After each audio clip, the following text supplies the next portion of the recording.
Anthony Mackie has got to have the best agent in the business. He definitely ain't gonna be missing no checks due to COVID.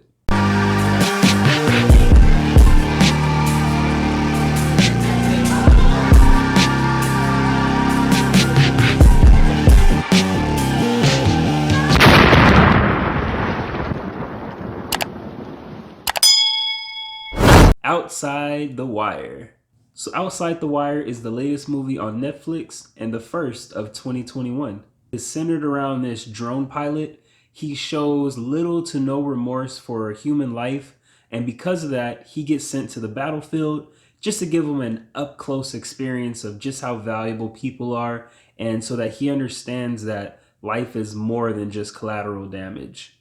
I I I enjoyed this movie. The best way to describe it is a military version of Training Day. Everything seems to take place within about 48 hours, and it's pretty quick. It opens up with a really cool battle scene and really sets the tone for what the overall movie will be and what they're going for. And I like how they don't add unnecessary things or subplots to this movie. There's no extra love interest. There's no sub comedy genre going on. It's a straight up military movie and they stick to it to a T. There's a lot of sci-fi in this movie, and it really reminds me that the Terminator franchise had to crawl so that movies like this can run. They have a lot of cool robotic soldiers in this movie, and they're very interesting, but I feel like we've gotten numb to them.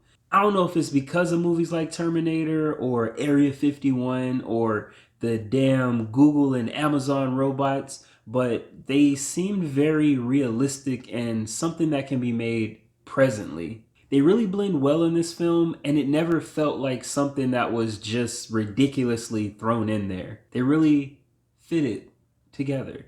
Damson Idris plays Lieutenant Thomas Harp. He plays that drone pilot that gets sent into combat, and overall, I liked his performance, but it felt like he was lacking depth. He's sent there to develop emotion, but it never really feels like he gets the grasp of that. From the beginning to the end of the movie, there's really no character development, and he still seems to be that cold person that we're introduced to him as. It would have been cool to see his character progress throughout the movie and maybe go from being this cold person to be more empathetic, but he doesn't really deliver that to me. Even when he's alongside Anthony Mackie's character, it seems like he's more fed up and opposing of him versus being more of somebody that's learning from him and trying to grow by being alongside this person that he's there to help. And by the end of the movie, I found it hard to really get on board with him.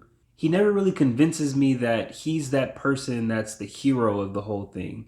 And then you have Anthony Mackie's character. He plays Leo. He's the captain in this movie. And I must say, now that he has his Eddie Murphy mustache going, he's really improved as an actor for me. No longer is he that 8 Mile MC. He's really come a long way. He used to be on my top 3 list for actors that I really didn't like, but now that he's gotten like 500 films under his belt, he's really sharpened up. I'm also happy that he's getting roles where he's featured at the front of the movie. He's not really a supporting cast member. He's coming off more as the person that's driving the whole thing. And here, he's definitely the star of the show as well.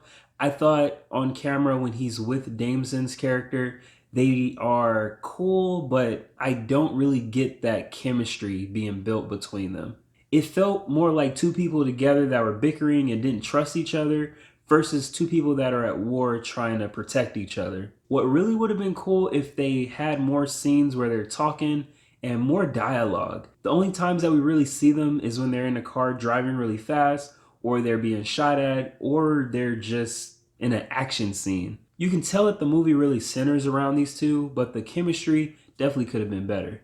It would have been refreshing for the movie to take a little time to character develop and give them some quality dialogue so that it can draw us in and really build a solid foundation. Action wise, it was a little subpar.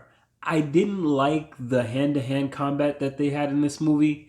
It's more impact than fight scenes. They would focus on the impact of the hit versus like the hand-to-hand choreography of the whole thing.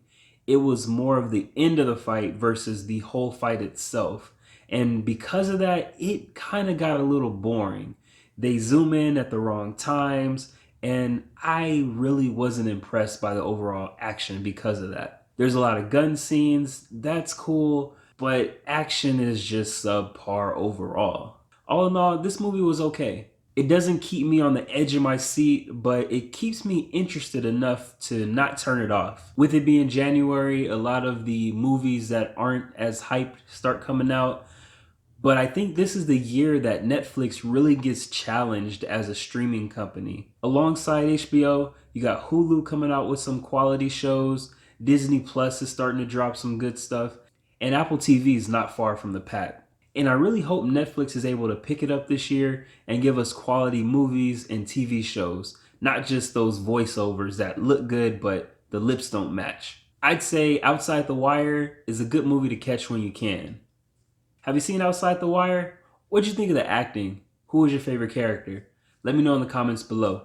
As always, don't forget to subscribe, hit the notification bell, and attack the comment section. Peace.